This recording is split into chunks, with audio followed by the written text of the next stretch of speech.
আদালত অবমাননার দায়ে হাওড়া সিটি পুলিশের প্রাক্তন পুলিশ কমিশনার বিশাল গর্গ সহ মোট 7 জন পুলিশ অফিসারের বিরুদ্ধে রুল জারি করল কলকাতা হাইকোর্ট।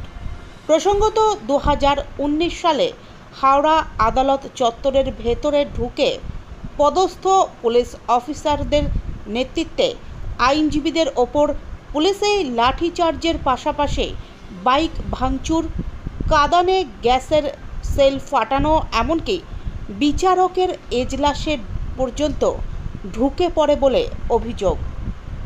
এরই প্রেক্ষিতে আদালত স্বপ্রণোদিত মামলা করে। আজ কলকাতা হাইকোর্টের বিচারপতি দেবাংশু বসাক এবং বিচারপতি অরিন্দম মুখার্জির ডিভিশন বেঞ্চ অভিযুক্ত পুলিশ অফিসারদের বিরুদ্ধে রুল ইস্যু করেন। এর প্রেক্ষিতে পুলিশ আধিকারিকদের আদালতে ব্যক্তিগতভাবে হাজিরা দিয়ে কারণ দর্শানোর নির্দেশ দেওয়া হয়। এ বিষয়ে আজ বিকেল 5টা নাগাদ কলকাতা হাইকোর্টের আইনজীবী জয়ন্ত মিত্র সংবাদ মাধ্যমের মুখোমুখি হয়ে জানিয়েছেন, বাইক রাখাকে কেন্দ্র করে আইনজীবীদের উপর পুলিশ লাঠিচার্জ করেছিল, আদালতের খুবই মারধর করেছিল। কি হয়েছিল একটু ঘটনাটা যদি বলেন। তারপরে তো আইনজীবীদের উপর অত্যাচার করার জন্য হাইকোর্টে অ্যাপ্লিকেশন মুভ করা হয় কন্টেম্পটের জন্য, এবং সেই কন্টেম্পটের রুল ইস্যু হয়।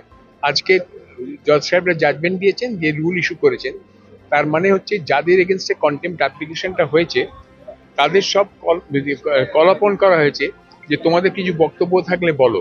ওরা যদি ভালো শোকজ না করতে পারে তাহলে জজ সাহেব তাকে পানিশমেন্ট দেবেন।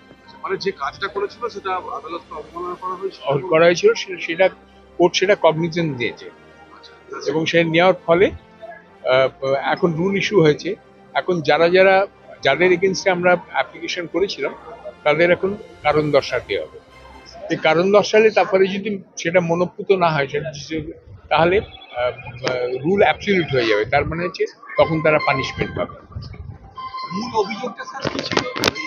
মূল অভিযোগ ছিল যে আইনজীবীদের কোর্টের মধ্যে ঢুকে আইনজীবীদের ওপর লাঠি চালনা এবং অত্যাচার করা, জজ সাহেবের কোর্টরুমের মধ্যে ঢুকে যাওয়া, সেখানে গিয়ে কোনো তার জজ সাহেবের পারমিশন না নিয়ে কোর্টের মধ্যে এগুলো সমস্ত, টিয়ার গ্যাস চালানো, ভাঙচুর করা, মোটরসাইকেল অনেকগুলো ছিল সেগুলোকে ভাঙা, এই সমস্তগুলো নিয়ে একটা কন্টেম্পট অ্যাপ্লিকেশন হয়েছিল পুলিশদের এগেনস্টে।